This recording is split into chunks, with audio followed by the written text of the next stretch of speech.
All right, well, welcome back to our wonderful snow day lecture class. So, as I'd mentioned before, we're going to start looking at the cascade. So, let's talk a little bit about this concept of inheritance. We spoke about it in some detail last week. And basically, the idea behind inheritance is that if you've got an element, for instance, in this case, we've got the body element, and you'll notice that the opening body tag is here on line 7, and if you scroll down, the matching end tag is way down in line 25. That makes the body a container element for everything contained between those tags. Let's scroll back up and let's take a look at this div with an ID of wrapper. You'll notice that it too has an opening tag way up here, and then if you scroll down near the bottom, the closing tag is right before the body tag. So that means that that wrapper div is a container for everything that's within it. So if I applied some formatting to the body, let's just say that I decided to assign a particular typeface. So we're going to give the body a font family of, we're going to go for sort of our serif thing here, Georgia, Times New Roman, Times, and serif. And perhaps we'll even do something else like assign a color. There we go. So we've assigned a dark red color and a serif typeface to our page. And I'm going to take a look at it in Firefox. And as you can see, when we open up Firefox, because we assigned a typeface and some information, it's kind of hard to see, but the color that we chose was a really dark red. I'll choose a lighter color so that it's a little easier to see. But ultimately, what you can see is that the formatting we applied has been put on all of the text. So everything contained within the body element has inherited the characteristics of the font family and the typeface color. Let's go back to our formatting here. First of all, let's give this maybe a color that's a little easier to see. Let's go that route. And let's refresh our page. There we go. So now you can see it a little bit more clearly that all of the text is red. Excellent. So we've managed to apply this global formatting. And generally speaking, when you're designing a website, this is kind of what your thought process needs to be. What formatting is going to be applied to the majority of my website? And then kind of apply it globally. Now what we want to do is we want to go in and really fine-tune our formatting. And this is where using the idea of the cascade comes in handy. Because let's say, for instance, that yes, we've made all of this text this typeface and we've made all of this text this color. But what about if we had something like maybe a sidebar? And in fact, if we go and take a look at our HTML, always look at your HTML, you'll see that we have one div called main, and we have a div called sidebar. So what I'm going to do is I'm going to change the formatting in sidebar specifically. So you'll see that we already have a font family and a color. However, I can come here to sidebar and give it this selection of typefaces. Let's just say that we want to get a little wacky here. How about, and we'll follow that up with, and then finally we will follow this up with,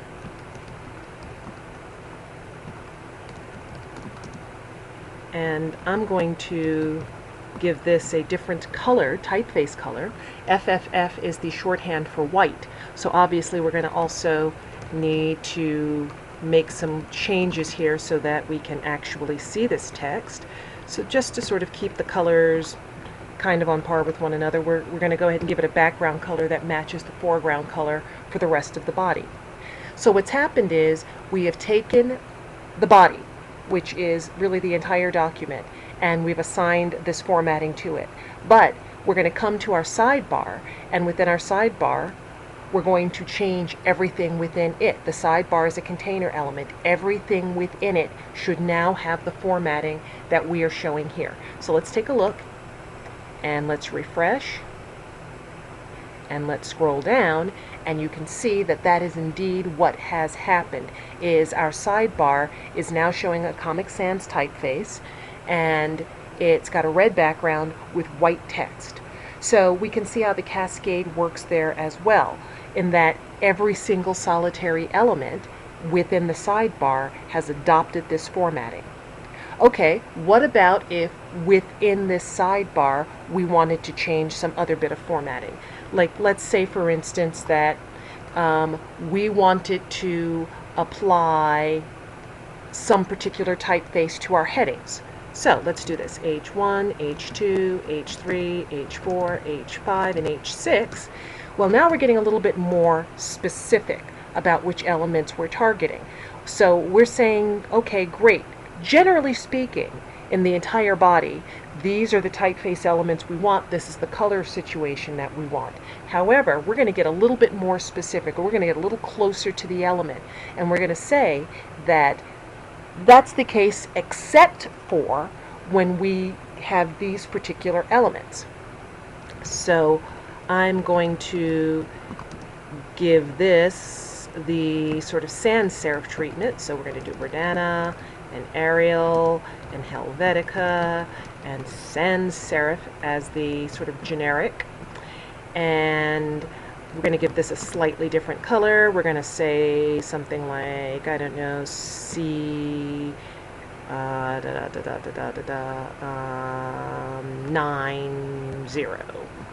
I have no idea what that color is going to end up being. Okay, oh, it might help if I put a pound sign beforehand as well. So let's make sure we do that. All right, so I've done those things. Let's take a look at what that ends up doing to our document. So you can see what it looks like now. And you see it gives you sort of a pukey, mustardy gold color. But it allows you to see that all of the headings have taken this on, including the heading down here in our div. So why is that? Well, this overwrote the general div formatting because it's more specific. If we wanted this sidebar, if we wanted this text to still be this typeface, we can write a rule to make that happen. So how would we do that? Well, we've already specified that the text in the sidebar should look a certain way, but we've also specified that H1s and H2s and so on should look a certain way. So let's take a look real quickly, and we can see that that's an H2 here in the sidebar. So what I'm going to do is I'm going to come back to the CSS, and I'm going to say that I want H2 to be a font family of, and since Marker Felt is not on my computer, I'm just going to go straight to Comic Sans and Fantasy, and let's see what that does. Uh-oh. So while we got the desired effect down here in the sidebar, it has also changed all of our H2s to this typeface, and that's not what we want either. We specifically want the H2 that is located in the sidebar.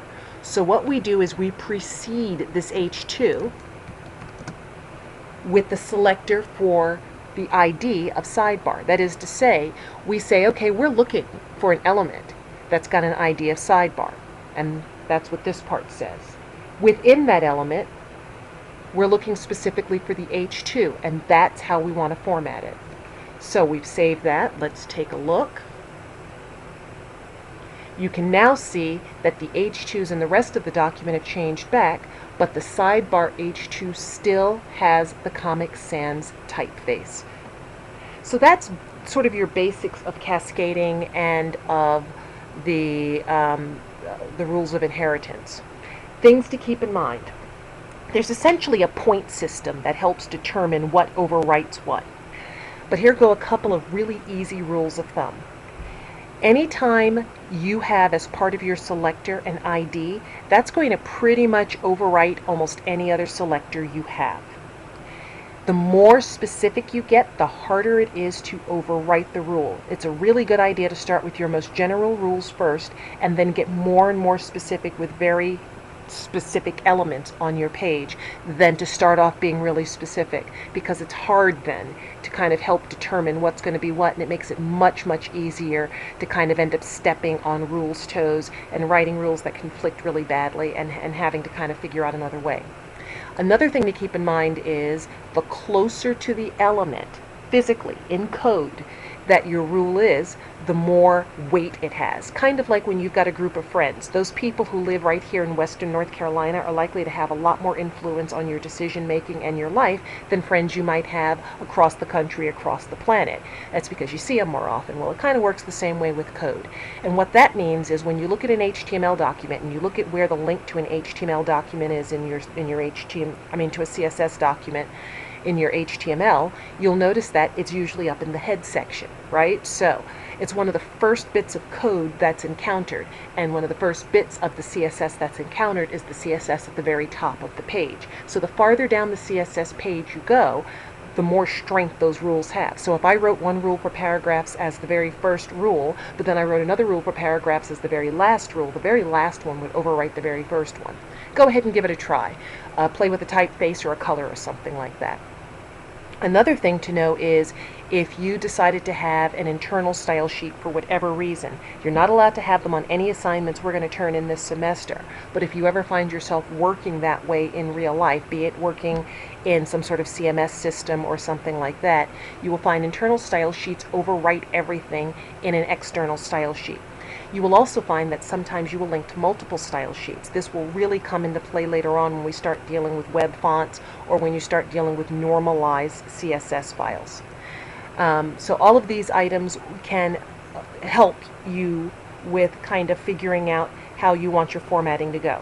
For the purpose of this course, you will almost never, ever need to write anything that complex.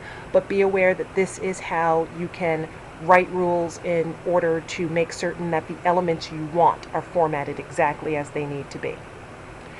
And I guess then the only thing that's left is a discussion of what's called normalized CSS. So what is normalized CSS? I'm going to open one up. Basically, normalize or reset CSS is a CSS file, and what it does is it removes a lot of default formatting. Now, you might remember that I've mentioned in prior classes that all browsers have some sort of default formatting, and you can actually kind of see it in our document right here. We never said that we wanted any padding or margins between paragraphs, nor between headings and paragraphs. And that's just default formatting that's put in place by the browser. Same thing with the blue color for hyperlinks and the underline for hyperlinks and all of that. Sometimes what you find is, as a result of the way that a particular browser interprets how an HTML element should display, you get discrepancies between browsers in terms of how your information appears. And that's where a reset or a normalized CSS comes in. You can see in the case of this normalized CSS that what it does is it kind of adjusts all of your text. It takes care, this one happens to be HTML5 friendly, but if you sort of just go through it, you can see that it really does normalize. It comes up with a really consistent way of displaying all of these elements within your web pages. And what that means is you're starting from a place. When you start with a normalized.css, you're starting from a place of consistency with your browsers, and it makes it much easier to do cross-browser formatting. The way to integrate normalized CSS in your web page, there are two ways. One is to just create a second link to a style sheet. You would put it before your main style sheet. So we will put it here, link href equals normalized.css. Anyway, you get the idea. We're running out of time here with my recorder. The other option would be to do an import in your main style sheet. So you can use either method. The reason you want to put this first, remember what I said about the closer to your HTML you get, the more strength the CSS has. You want your CSS rules to overwrite what's in the normalize. That's it for Chapter 5. Let me know if you have any questions. Get ready for Chapter 6.